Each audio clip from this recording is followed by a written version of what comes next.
famille, j'espère que vous allez bien. Soyez bénis, que la grâce, la paix de Dieu soit avec vous.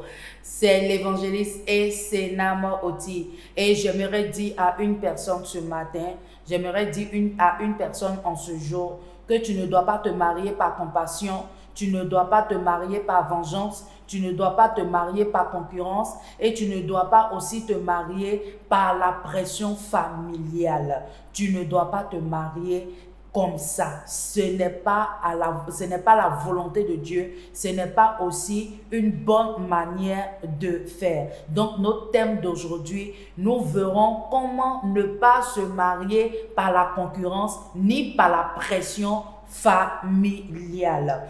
Il arrive des fois que tu es là et on te pose la question à savoir, mais ta camarade est mariée, tes amis sont mariés, mais toi depuis là tu n'as pas encore de mari, tu n'as pas encore d'enfant, ou bien soit la famille aussi se lève pour dire que bon, depuis là, je n'arrive pas, ou disons les mamans, je n'arrive pas à laver mes petits-enfants, je n'ai pas encore lavé mes petits-enfants, depuis là, tu ne m'envoies pas quelqu'un pour laver la personne, et la pression familiale fait de telle sorte que les enfants, les femmes, les jeunes filles comme les jeunes garçons se lèvent et ils vont avoir des relations, avoir des alliances de mariage, pas par amour, mais par la pression familiale. Et quand tu vas contracter ces genres de mariage, tu vois que automatiquement tu as fait un mauvais choix.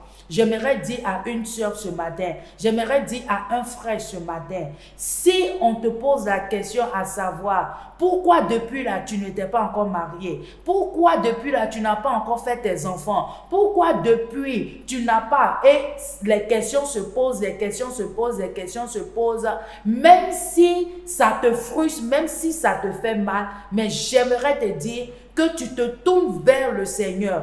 Tourne ta tête, tourne tes pensées, tourne ton cœur vers le Seigneur. Va vers le Seigneur et le Seigneur seul va te consoler. Le Seigneur seul va te donner les désirs réels de ton cœur.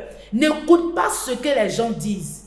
N'écoute pas les choses que les gens disent, que ce soit par la concurrence, par le mariage, par la concurrence, comme j'ai dit, ou bien soit par la pression familiale, ou bien la pression des familles. N'écoute pas ce que les gens disent, mais écoute ce que le Seigneur t'a dit à toi. Quand le Seigneur est en train de te parler, c'est à toi ce qu'il est en train de parler. La Bible déclare dans Genèse 2, le verset 20, la Bible a dit quoi? Que le Seigneur a créé les animaux. Quand le Seigneur a créé les animaux, il a dit à Adam, Adam, donne les noms à tous ces animaux. Et quand il a donné les noms aux animaux, la Bible dit quoi? Que Adam s'est senti seul. Il n'avait pas son semblable, il n'avait pas son aide à lui.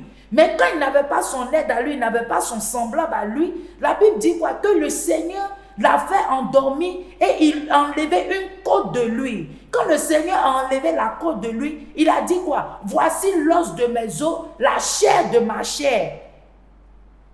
Donc aujourd'hui, ma soeur, ce n'est pas parce que les gens parlent, ce n'est pas parce que tu as la pression familiale, tu as la pression de la société que tu vas rentrer dans une mauvaise relation. Non. La Bible déclare que Dieu parle tantôt d'une manière, tantôt d'une autre.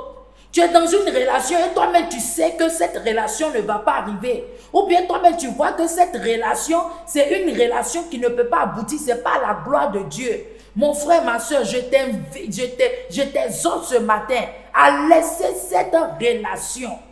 Laisse cette relation. Cherche à connaître les voies de Dieu. Cherche à connaître la parole de Dieu. Cherche à connaître celui-là que Dieu a prédestiné pour toi. De telle sorte que quand tu vas le voir, bien quand tu vas la voir, tu sauras que c'est ton aide semblable. Tu sauras que c'est l'os de tes os. Tu sauras que c'est la chair de ta chair. Mais en voulant forcément se marier par les quoi dira-t-on de la famille, que ça soit de la pression familiale, tu vas aller te prendre un lion ou bien un guépard sans savoir. Un loup déguisé en agneau. Parce que tu veux forcément te marier. Donc je t'exhorte ce matin. Marie-toi par amour. Ne te marie pas par la pression familiale. Ne te marie pas par concurrence. Ne te marie pas parce que tu as la compassion. Ne te marie pas parce que tu as la solitude. Non. Mais marie-toi par amour. C'est parce que Adam a aimé Ève qu'il n'a pas questionné Dieu. Et il savait que c'était son aide semblable. Cherche ton aide semblable.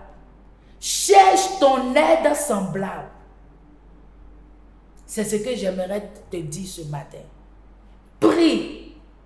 Demande la sagesse de Dieu, la compréhension de Dieu, l'amour de Dieu, la connaissance de Dieu, afin que ton mariage soit à la gloire de notre Seigneur Jésus-Christ.